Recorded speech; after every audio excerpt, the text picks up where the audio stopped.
that list is probably the shortest in history.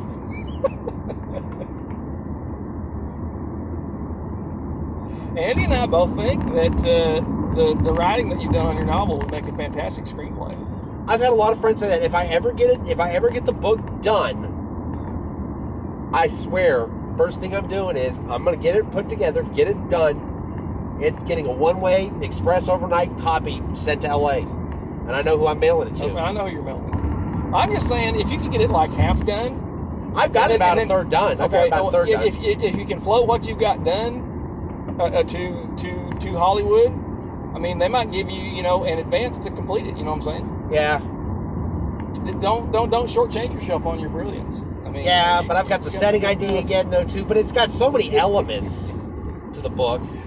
You're so awesome. It's got so many elements though too. It's like an '80s. It's like the '80s with a modern twist. Right.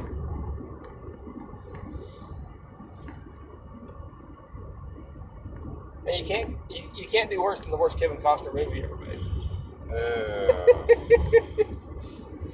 No, wait. I'm trying to think of movies that. There's been a couple of movies that I turned off and I never turned back on again because I never want to see any more of it. It was just too Howard the Duck is a guilty pleasure movie. I liked it. I liked that. Yeah, Howard the Duck was okay.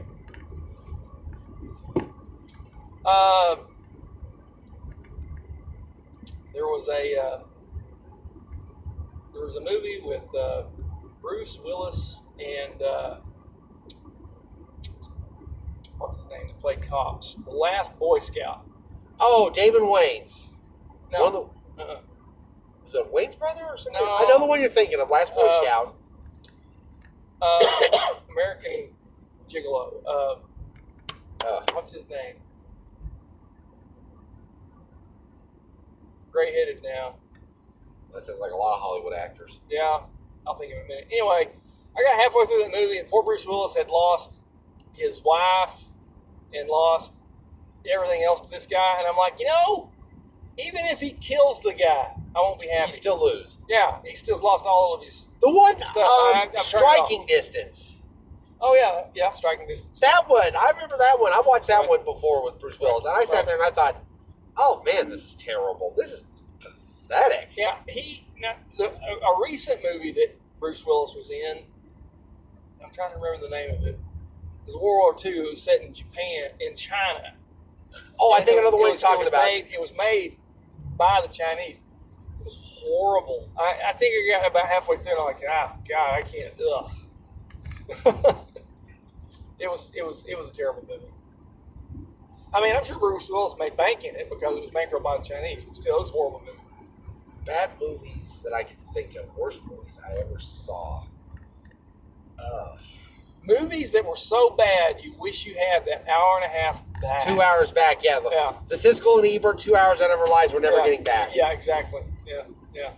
I mean, there's been a few. I mean, I love movies. I think every movie movie theater I've ever been into in my life and I've sat and watched, I've never had a bad experience.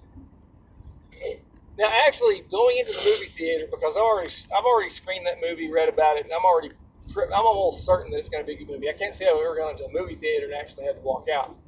I have turned movies off that I'm watching at home because it's just I'm not going to get that. The 30 minutes that I put into this, I'm not going to spend another 3 times this trying to get entertainment value out of it. No. But and that was The Last Boy Scout. But yeah, movie theaters. No, I can't say. I don't know if I've ever. No, I actually invested in the movie theater. That's done in the movie bomb that bad. Right. Yeah. I've never sat in a bad movie in my entire life in a movie theater. Biggest surprise I ever had at the movie theater was Princess Bride. Really? Yeah. We thought it was going to be cheesy and corny. Yeah, I thought it was probably going to be a cheesy, goofy flick. Yeah, kind of a. We did not. Me and Joseph Cathy, we went to see it there at the movie theater in Arkadelphia, and we were just blown. We were so blown away at the end of the movie. Just what a fantastic movie that it was. We sat there and watched till the credits were complete and the screen went blank. It was like that. We were that in awe. Oh wow! I remember how much me and my dad were in awe when we first saw the first Toy Story movie in theaters in the mid-90s. Oh, yeah? Yeah. It was good. That and awe. That was good. That was good. Ugh.